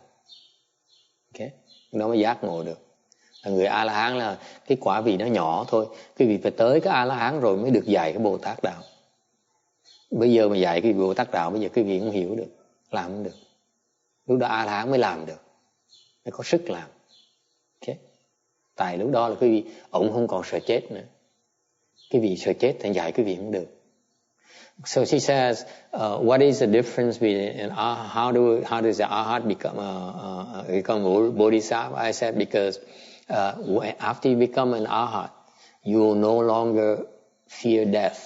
That's when you can be taught how to practice the bodhisattva path. Okay, as long you fear death, it's not possible. You cannot learn. Cái vị mà còn sợ chết á, cái vị mà chưa tới trình độ A-la-hán á, còn bản ngã đó, dạy không được, dạy vô ích. It's a waste of time to teach you. Okay? Nó có từng cái giai đoạn, the phases where you need to have qualification, you need to be qualified. For example, you need to get to bachelor's degree before you can learn the master's material. Giống như cái vị học phải học tới cử nhân cái đã mới có thể học được thạc sĩ, xong mới học được tiến sĩ được. Nó tương tự như vậy đó, phải đủ sức mới học được. Okay? You need to be qualified. You need to be trained first. All right? Any other question? Ai thắc mắc gì khác nữa không? Yes. Có sách nói là khi Phật nhập niết bàn thì when Buddha entered Nirvana, he said there is like the light went out, the fire went out. Not true. Not true. Not true. The question she says that when the Buddha entered Nirvana, he just like a light that went out. Cái cô nói là cái Đức Phật mà nhập niết bàn giống như cái đèn nó bị tắt. Thầy nói nó không đúng. It's incorrect. When the Buddha, let me explain to you. Nói cho quý vị nghe. Okay? The Buddha entering Nirvana, okay, is the light going out in your mind only. Đức Phật mà nhập niết bàn là giống như Ngài Tiên Hóa mà nhập niết bàn giống như cái lửa nó tắt trong cái óc của cô Quảng Ngân thôi. Hiểu ngay lập tức. Nói là hiểu ngay lập tức. See? Only because tại vì cô Quảng Ngân cô thấy không được nữa. Thì cô nghĩ là Phật nhập niết bàn. It's because you cannot see him anymore in your mind. That's why you think it's extinct. But actually to the bodhisattvas, he's still there. Đối với Bồ Tát, Phật vẫn còn ở đó. Okay? Thành dạng như đệ tử Ngài Tiên Hóa nghĩ là Ngài đã nhập niết bàn, thì ra Ngài vẫn còn trơ ở đó, vẫn ngồi một đống ở đằng Vạn Vật Thành. So for example, Master Shiva disciple says, my master entered Nirvana and I need to build stupas and statues of him. Okay? Nói là ông Ngài Tiên Hóa Ngài nhập niết bàn thì tôi phải mở tháp cho ông, rồi tôi phải đúc tượng cho ông. Mà ông ngồi trơ Vạn Vật Thành mà nó không thấy rồi. He's still right there, no one sees him. They can't see him, that's all. Okay? So depend on who you are. For lay people, for the people who lack blessings and lack wisdom, những cái người mà thiếu trí huệ, những cái người thiếu phước đó, sẽ nghĩ là Phật đã chết rồi. Những người có phước không nghĩ là Phật chết. The people who are blessed, who have blessings, who lack blessings and wisdom, they think the Buddha light is extinct. Actually, it's not to those who have blessings. All right?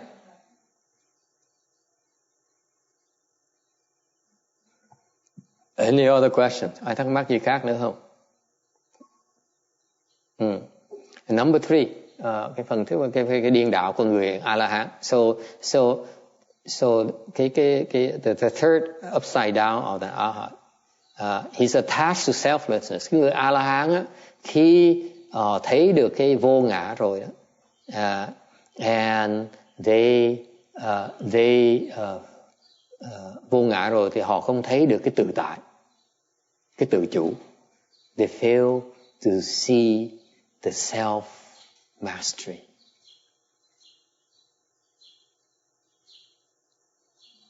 Okay? What does it mean? Nghĩa là sao?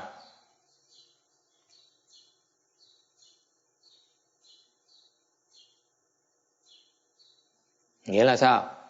What does it mean? Cái vô ngã nghĩa là sao? Mà tự tại nghĩa là sao? What does it mean selflessness and versus the self-mastery? Cái vô ngã với tự tại nó khác nhau chỗ nào?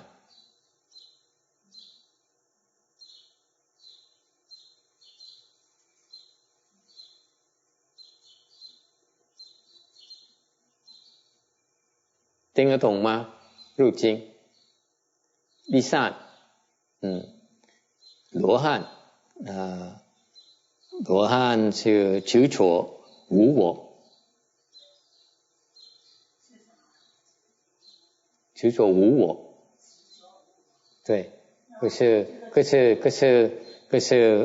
他不懂是他不懂是自在是怎麼樣。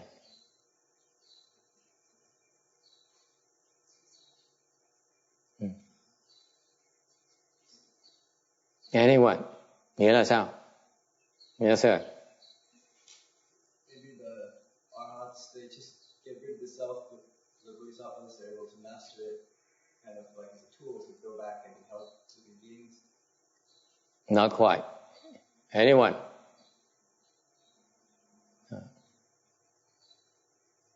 Yes.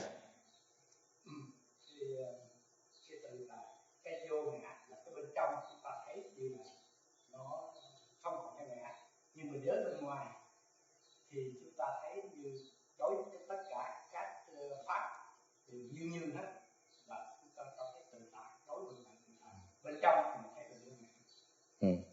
Close. Okay. Gần đúng. Anyone else? Here's what it means. Nghĩa là sao? Okay. The arhat attaches to no self. Cái người A-la-hán không có vô ngã. It means, what does it mean? Nghĩa là sao? If you're sitting there and your legs are in pain, chẳng khi ngồi đó mà chẳng chân nó đau. The arhat can flip and says, there's no self who's hurting. Người A-la-hán á, ngồi chân nó đau gì? Người A-la-hán nói, ủa, đâu có ai đau đâu. Đâu có ngã đâu mà đau. There's no ego, there's no self who's suffering. Là cái đau nó biến mất. The pain disappears. Have you tried that? Có ai làm thử chưa? It works every single time. Mỗi lần làm y chóc như vậy. Now I share with you this. I hope you be generous with your donations later. Thì hy vọng quý vị rất cúng dường rộng rãi hơn một tí. Okay, sau khi nghe những cái bài bí mật này. Okay, because that's one way to conquer the leg pains, the discomfort. Đây là một cái phương pháp để quý vị trì cái đau của mình. Okay. 听得懂吗？罗汉每次是有腿痛，他就是没有我，没有这个自我，谁是在有痛？那时候痛就没有了，马上就没有了。Bảo nó thiệt hả? Thầy kể cái thiệt hả? Does it look like a person would lie to you? Yes. How come the first stage Arhat and fourth stage Arhat that we met in? It's a world of difference. The first stage Arhat is an idiot. It's even like that first stage Arhat we're talking about is a total idiot. How the fourth in Hong? Okay? Yeah, it's a bigger idiot.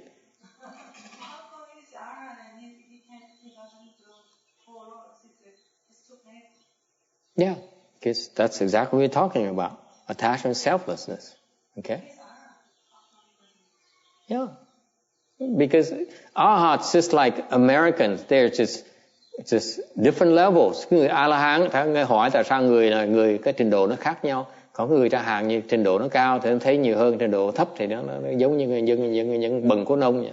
Arhats is a huge range. Cái tứ của A-la-hán nó có một cái trình độ khác nhau nhiều lắm. Just like we are Americans.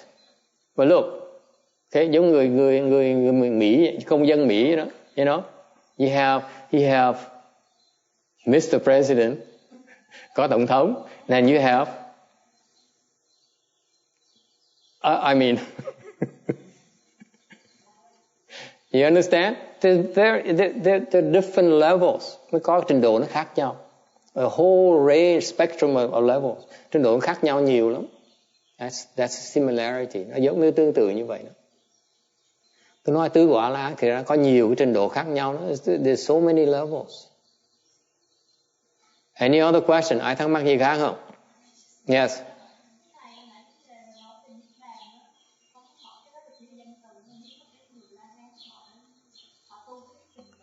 Không, cái cảnh giới, không phải danh từ đó, cái cảnh giới thiệt á. Cái niết bàn là cái cảnh giới của người A-la-hán.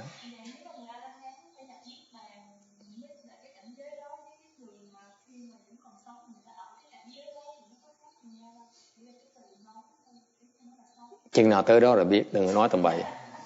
She asking about nirvana state. I said, what's the difference between that? You're entering and a person who is alive. And I said, don't talk nonsense. When you get there, you know what we're talking about. Tới đó rồi biết, đừng nói tầm bậy vô ích. Okay? We teach you, I share you the information to encourage you to get there. You don't have the whole picture. Thầy nói cái vị cho vui vậy thôi, để mà nổi cái lòng tham là muốn tới đó, tại tới nó tuyệt vời. I assure you, if you get there, you look back and say, wow, this is all worth it. Tại tới đó nó không phải là dễ, nhưng tới rồi thấy rõ ràng nó xứng đáng vậy. It's well worth it. Okay? Nhưng đều thành có nhiều cái mà quý vị không biết đâu. It's just a lot of talk. You have to be there. Giống như ăn vậy, phải ăn mới biết là nó ngon chừng nào. Không ăn không thể nào diễn tả được. It's just like eating tacos. Unless you eat it, you cannot be described. Okay? Không cách nào được hết. Okay? All right. Anything else?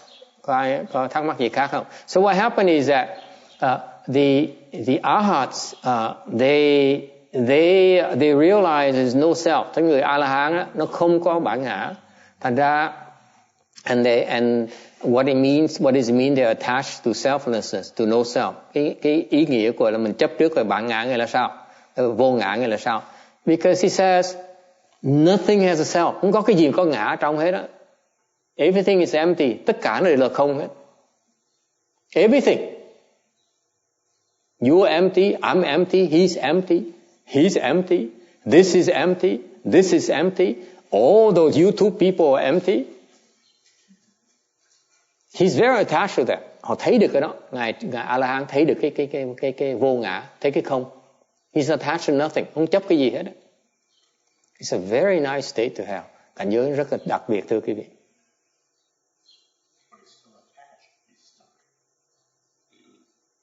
He's attached to that knowledge. That's why he's not aware of.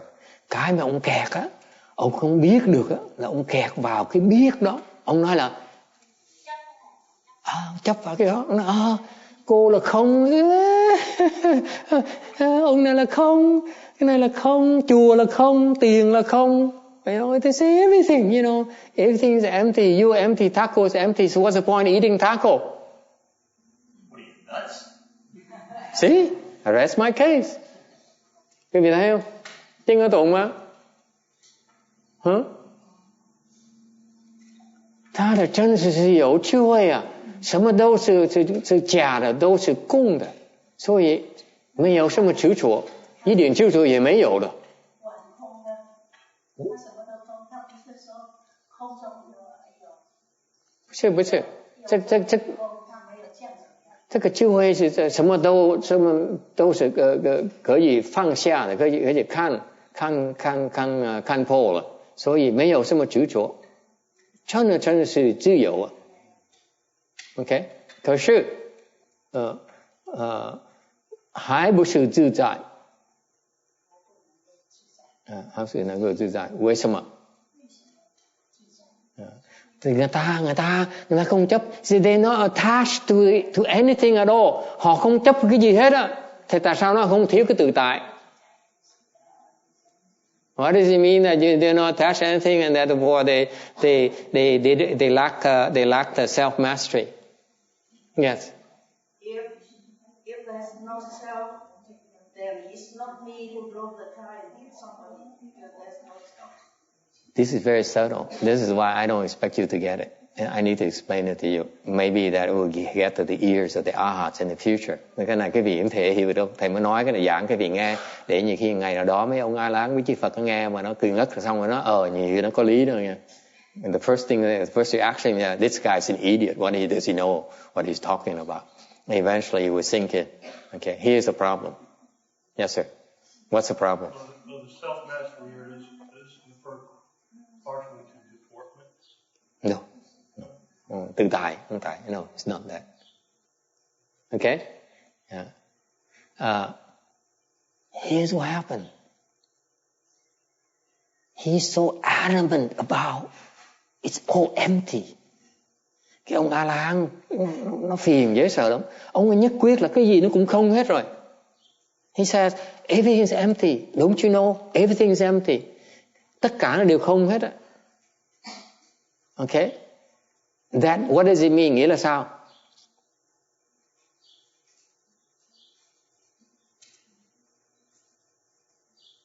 Nghĩa là ông không thể nào chấp nhận được cái không có không được. Therefore, he cannot accept the fact it's not empty.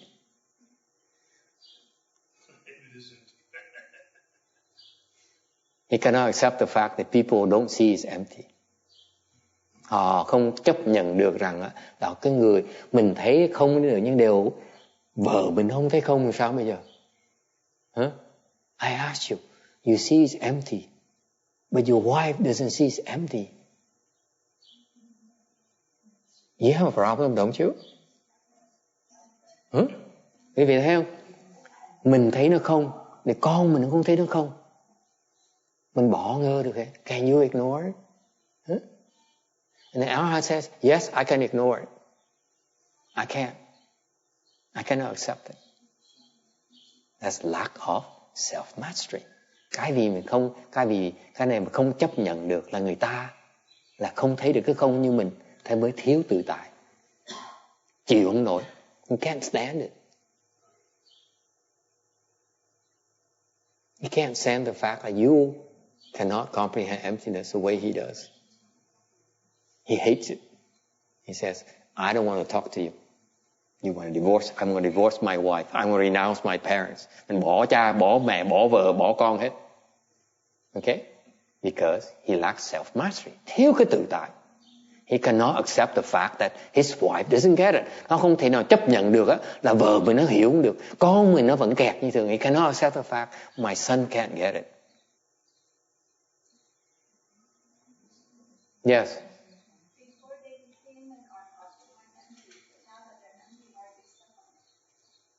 That's the nature of their ignorance. Okay? There's still that part of ignorance they need to work on. Yes.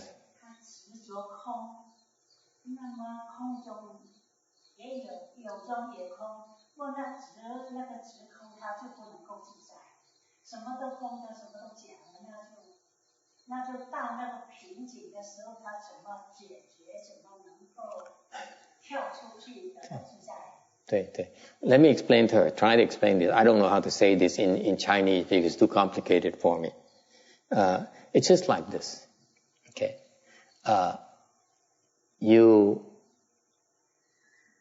He sees everything as meaningless, as empty. Everything is false. Okay. Như cái vị thầy giảng cái này biết quý vị hiểu được không? Ông có trí huệ thì ông thấy tất cả đều không hết rồi. Okay? And yet the wife insists on a new pair of washer and dryers. Mà vợ mình nó đòi cái chiếc xe Hoa Kỳ. He says, I can't take this. You are so stupid. I cannot stand. Mà ông khó chịu quá, ông nói thôi. So right there, he's actually limiting himself. He's not at ease with the fact that his wife is not like he is. You see that? Quý vị thấy không? Người ta khác mình, người ta không có hiểu được như mình. Ông khó chịu. Mới gọi là thiếu tự tại. He's still afflicted by that. Thấy không? Không chấp nhận được người ta thua, người ta không hiểu được như mình. Ông chấp nhận cái đó không được. He cannot understand. Why is that? You don't get it. Cái đó là cái loại chấp trước rất là vi tế. No. I'm dissecting for you something so minute, so subtle that he doesn't even see. Cái này là ta nói về một cái chấp trước rất là vi tế. It's not the same as your attachments. Okay, your attachment is much coarser. Cái chấp trước của mình nó thô hơn nhiều. Mình tham ăn này, see, we want food, we want tacos, tham ăn taco, we want to sleep, mình muốn ngủ này, we want money, mình tham tiền, yes, and we want love, mình muốn tình thương, yes. You see that? And those are considered coarse. Cái đó là những cái là chấp trước nó thô. Còn người A-la-hán á, cái chấp trước họ là nói, tại sao quý vị bày nhầy như vậy? Mà rất là vi tế, họ nói là quý vị bày nhầy quá. Ở gần quý vị nó khó, nó vô ý nghĩa. So when they see us as so yucky, that to spend time with us is a waste of time for them. You understand it? Very deep down, they say, I'm wasting my time with you. That's why they're not comfortable being with you. It's so subtle right there. Quý vị thấy cái sự vi tế người ta không? Người ta thấy mình, người ta có trí huệ, ta thấy mình sao mình đần quá. Nói mình không hiểu nữa. Thành mình nói chuyện, họ tiếp tục nói chuyện, mình họ phí thời giờ của họ. Can you see that, Shana? That some Bosa guy says, it doesn't matter anyway, so why do I bother spending time with you? Why do I bother crossing my legs? It's meaningless. Right? He's not comfortable with it. It's a lack of self-mastery. It's very subtle. He can't even see that. Cái chấp trước là nó vi tế quá, thành ông không thấy được.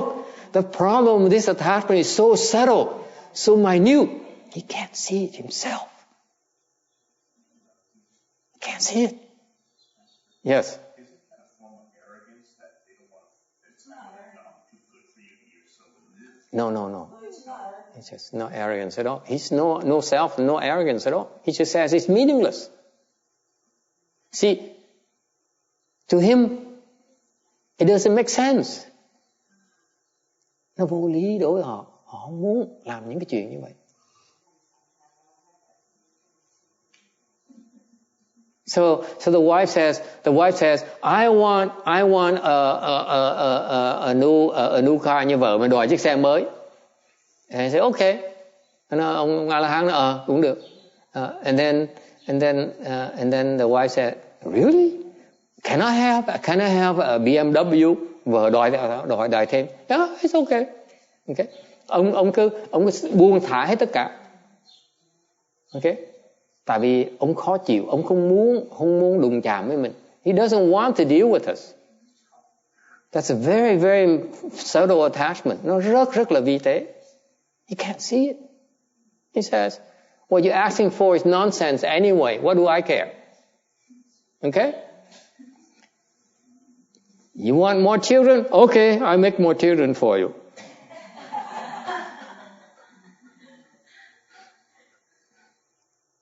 Okay? Questions?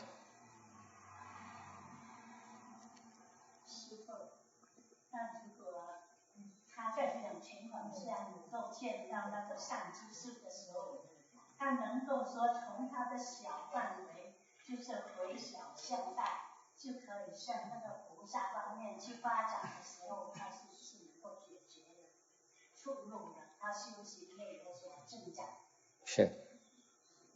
Okay.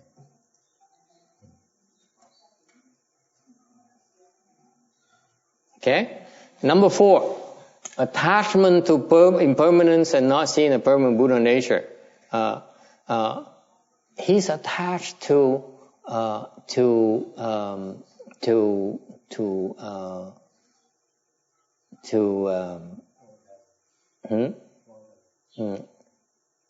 he's attached to impermanence. He says everything is changing. Ông nói là tất cả nó đang đổi. Okay?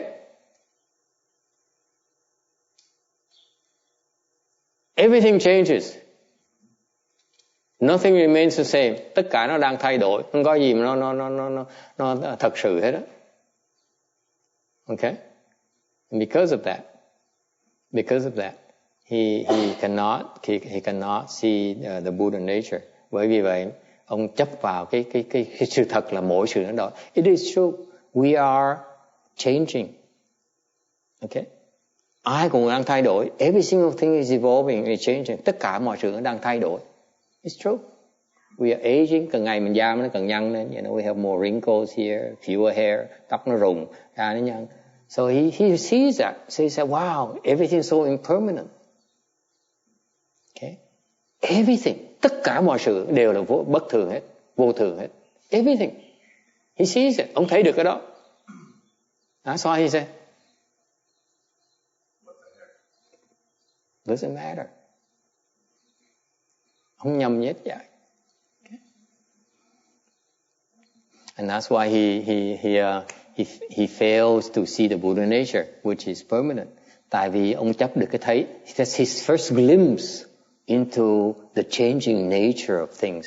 Lần đầu tiên ông thấy được cái sự thật của cái vạn vật nó đang thay đổi. Ông thấy được cái đó. Mà ông không chịu tu tiếp để thấy được cái Phật tính nó không bao giờ nó thay đổi. Because of his first vision, first glimpse, he thinks he understands everything. He doesn't realize if he continues, he will see a much bigger picture. Tại vì cái vô thường đó chỉ là một cái góc thôi. Here's what happens. The impermanent he sees only this much. Cái vô thường ông thấy gì trong cái phạm vi này thôi. This is the boundary of his impermanent. Ông quan sát thấy như vậy thôi này. See, that's all he sees. He cannot see anything else. Ông thấy được như vậy thôi này. That's the analogy. You see this? The Buddha nature is behind me as well. Quý vị thấy cái tương tự chưa? Là cái mà vô thường ông A La Hán thấy là giống như nhìn qua cái giếng vậy. Con cóc nó nhìn đáy giếng, nó thấy được cái vòm trời chừng nữa thôi. Không biết rằng cái vòm trời nó lớn hơn nhiều. Việt Nam có cái tương tự rất là hay. Con cóc ngồi đáy giếng, nghĩ là mình thấy được cái vòm trời nó to chừng đó. So the Vietnamese has a saying like there's a frog at the bottom of the well. He looked at the sky and described to his neighbor and said, you know, the sky is this big.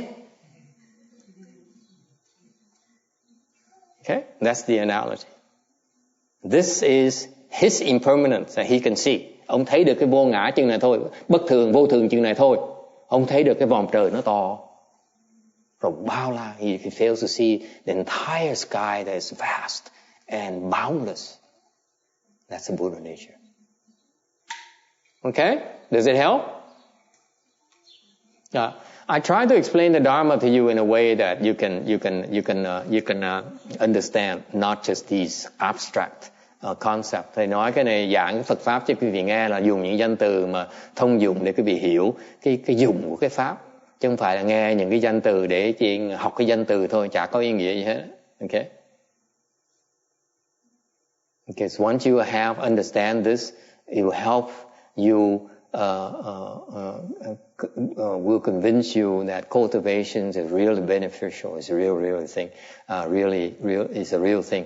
Thì tại sao giảng như vậy? Thầy Bất Chước Ngài Tiến Hóa giảng cái vị cho vị hiểu được cái pháp là để cái vị thấy cái pháp nó thiệt sự là nó có lợi cho mình lắm. Mình học pháp có lợi cho mình trong mỗi ngày của mình, cuộc sống mỗi ngày của mình. It's very useful for you to understand the Dharma because it has practical application in our daily lives. It helps make life more tolerable. Thì vì thấy hiểu biết ngày hôm nay á, mặc dù nó hơi khó hiểu nhưng đều giúp quý vị nới rộng cái tâm mình ra. Okay? We need to expand the boundaries in your mind. Cái tâm quý vị phải nới rộng ra mới thành Phật được. That's how you become Buddhist. That's how you become Arhats. Thì quý vị mới có thể thành Phật được, mới có thể thành A-la-hán được. All right? Questions? I'm sorry? Oh, stillness extinction bliss is the bliss of the Buddha. This bliss of Buddha is far better than his bliss.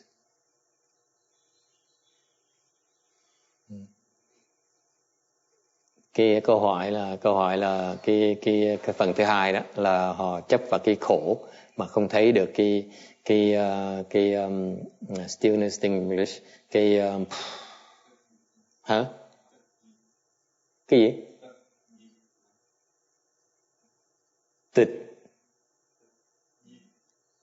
Tịch diệt lạc, đúng rồi. Yeah, stillness English.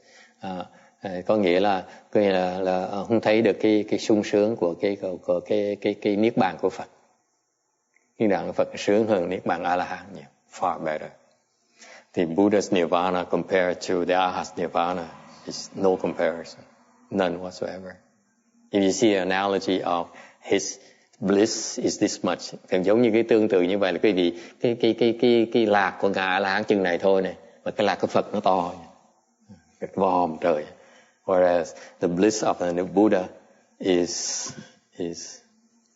the entire universe compared to this much he can experience. Okay? So why would you want to limit yourself? Thành biết như vậy, là tại sao quý vị tự hạn chế làm cái gì?